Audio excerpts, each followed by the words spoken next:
believe in the power of God and His Word, it is a blessing on your life.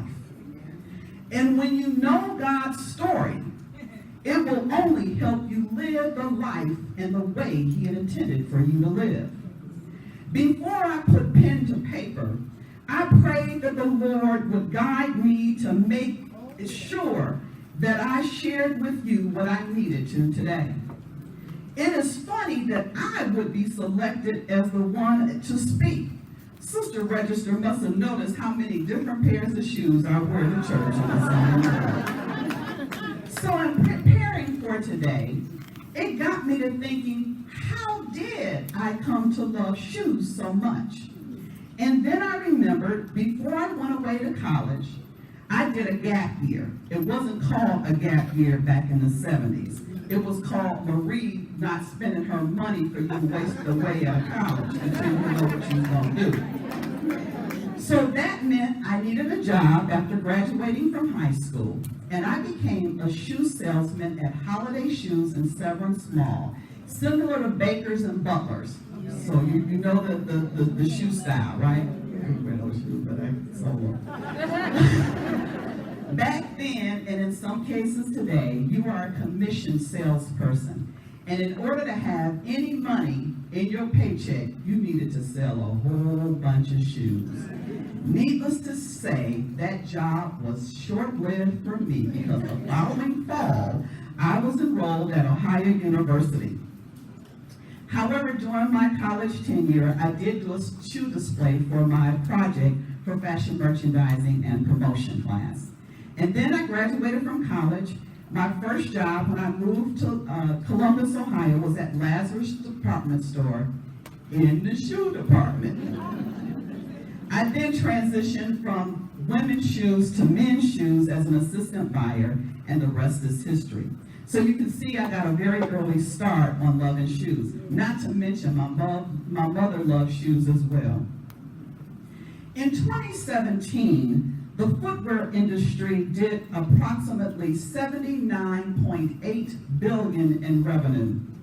The market is comprised of shoes, sneakers, luxury footwear, athletic and sporting shoes, as well as other related goods. Footwear products are commonly made of leather, textile, and a range of synthetic material.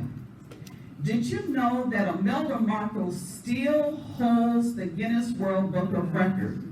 She had the largest shoe collection, wearable shoes. She owned 3,400 pairs of shoes. Now, I remember growing up, I can only remember having 3 pairs. I could have had more, but I can only remember 3. A pair of school shoes, and my mother bought me some Buster Browns. I used to walk to school on the side of them just to kind of mess them up and walk in mud. And what she would do, she would just get the little towel and the little old toothbrush and dust them off, and they looked like brand new. They hated those shoes, but they wore very well. Then you had a pair of Sunday shoes, which was usually your black little patent leather shoes or white patent leather in the summertime, right? And then you had play shoes, which was usually tennis shoes, and you used the white stuff to, they don't even, the shoe polish to clean them up. That was it. But my, let me tell you how the Lord has blessed me. I counted 186 plus shoes in my closet. Now, according to this new organizing guru, her name is Marie Kondo. She says, if it doesn't bring you joy, get rid of it. So I got rid of 50 pairs of shoes. You didn't call me. Well, I still got them in a box. So, and then we gave 50, and then we just held our regional conference here in the city of Detroit, and we gave away, 13,000 pairs of shoes. 10 of those was mine. So again, we have shoes and we collect shoes over the years. also remembered as a child spending my summers in Birmingham, Alabama with my cousins. My Uncle Bill, my mom's oldest brother, had 7 children, and when I stayed the summer, I made 8. We had a good time. But the one thing I remembered that they could do that I could not is walk on those gravel rocks barefooted. And boy, did I try. I remember saying, Uncle Bill, Uncle Bill, Uncle Bill. And he just laughed, and my poor feet just could not take it.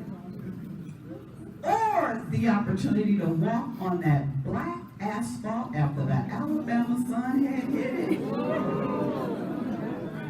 My city little feet could not take it.